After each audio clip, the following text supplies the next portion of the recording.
Gusto mong gumawa ng tinapay pero wala kang oven? Try mo to, pare. Kuha tayo ng warm water. Lagyan mo ng konti asukal. Kaya maingay, ha? Asukal talaga yan. Para di mabasa ng mga langgam.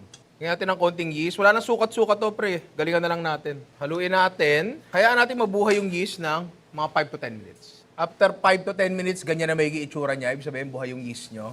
Lagyan natin sa mas malaking bowl. Tapos lagyan natin ng bread flour. Kapag masyadong basa, dagdagan ng harina. Kapag masyadong tuyo, dagdagan ng tubig. Ganun lang yan, pare. Halo lang, halo lang. Halos hindi natin ininid to, pare. Tapos lagyan natin ng asin. Halo lang uli. Takpan. At iwanan ng 20 minutes, pare. Oh, eto na agad siya. Umalsa na, di ba?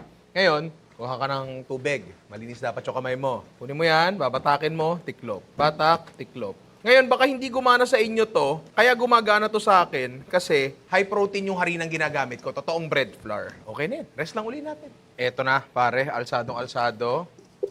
Harina lang di sa taas. Siguro 1/4. 1/4 muna. Tapos rolling pin. Panipisin natin yan sa pinakamanipis na kaya natin. Ano ba yung pinakamagandang paraan? Ay, hindi. Kakamayin ko na lang. Yan. Hindi nyo kailangan gawin perfecto. Mas maganda may lukot-lukot kasi dyan mamaya papasok yung timpla natin. Ngayon, lutuin lang natin yan. Tatakpan namin yan mamaya. Hala! Oh! Okay, ang ganda. Ngayon, lulutuin na lang natin yung kabilang side, pero titimplahan muna natin yan. Meron ako dito ang hoisin sauce. Lalagyan ko ng bawang. Siguro okay din sesame oil. Kahit ano na ilagay nyo dito, ang goal lang naman natin, makapagluto ng tinapay sa kawali, di ba? Pahid natin dyan. Ay, ang sarap.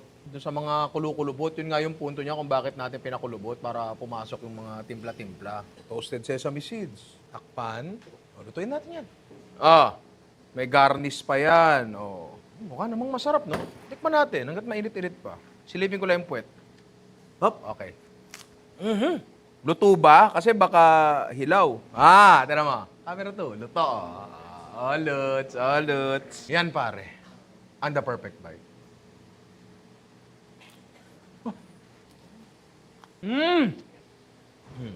Maganda rin yung texture ng tinapay, ano? Okay din siya. Tapos bagay yung hoisin sauce, sesame oil. toasted siopaw.